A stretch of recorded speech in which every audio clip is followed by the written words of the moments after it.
ঢাকা বিশ্ববিদ্যালয়ের ঐতিহাসিক টিএসসি চত্বরে একটি নতুন রাজনৈতিক অধ্যায়ের সূচনা হিসেবে গুঞ্জন ছড়িয়ে পড়েছে।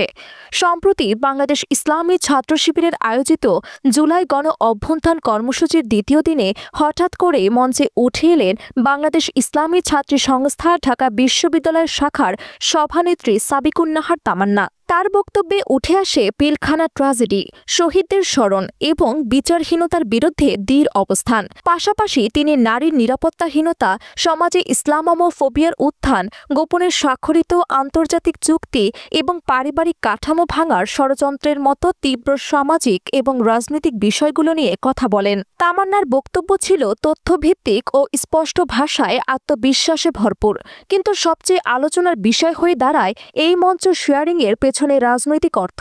কেন হঠাৎ করে ছাত্রী সংস্থার একজন নেত্রী বাংলাদেশ ইসলামী ছাত্র শিবিরের জামায়াতে গুরুত্বপূর্ণ ভূমিকা নিচ্ছেন? বিভিন্ন রাজনৈতিক বিশ্লেষকরা মনে করছেন এটি আসন্ন ডাকসু নির্বাচনের প্রেক্ষিতে নারীদের ভোট সংগ্রহের কৌশল হিসেবে ধরা উচিত।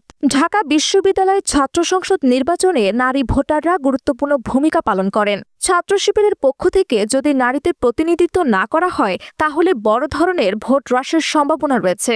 ইতোমধ্যে বামপন্থী ছাত্রদল এবং ছাত্রলীগের কিছু নারী প্রার্থী নির্বাচনী জামায়াতে আলোচনায় রয়েছে। এসব কারণে ছাত্র শিবির এবার তাদের ভোট ব্যাংক মজবুত করার লক্ষ্যে ছাত্রী নেত্রীদের মঞ্চে আনছেন বলে ধারণা করা হচ্ছে। তামান্না ছাড়াও ছাত্রী সংস্থার আরেকজন নেত্রী আফসানা আক্তার ক্যাম্পাস রাজনীতিতে ইতোমধ্যে শক্ত অবস্থান গড়ে তুলেছেন। জুলাই প্রদর্শনী, ইসলামী সঙ্গীত আবৃত্তি, স্পিকার্স ফোরাম এবং হলভিত্তিক বিভিন্ন আন্দোলনে তাদের সক্রিয় অংশগ্রহণ নজর কাড়ছে। বিশ্ববিদ্যালয়ের বিভিন্ন সূত্র জানায় এবার জিএস, এজিএস বা ভিপি পদে তামান্নার নাম আসার সম্ভাবনা আছে। কিন্তু এই নতুন পরিস্থিতিতে বামপন্থী এবং ছাত্রদলের মধ্যে মিশ্র প্রতিক্রিয়া লক্ষ্য করা যাচ্ছে। কেউ কেউ বলছেন, যারা একসময় নারীর নেতৃত্বকে ধর্মবিরোধী হিসেবে আখ্যায়িত করত, এখন তাদের স্বার্থসিদ্ধির জন্য নারী প্রার্থী দিচ্ছে, যা দ্বিমুখী নীতির বহিঃপ্রকাশ।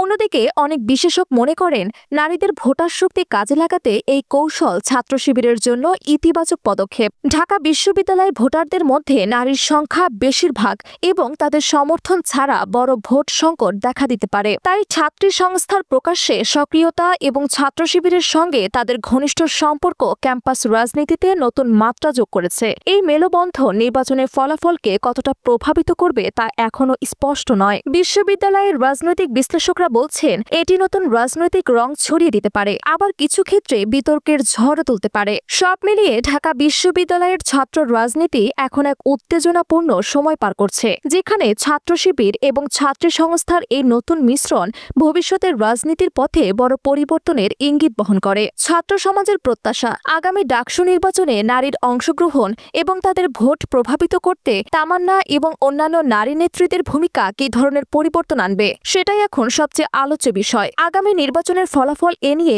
চলমান গুঞ্জন এবং রাজনৈতিক উত্তেজনাকে আরও বাড়িয়ে তুলবে বলে মনে করা হচ্ছে।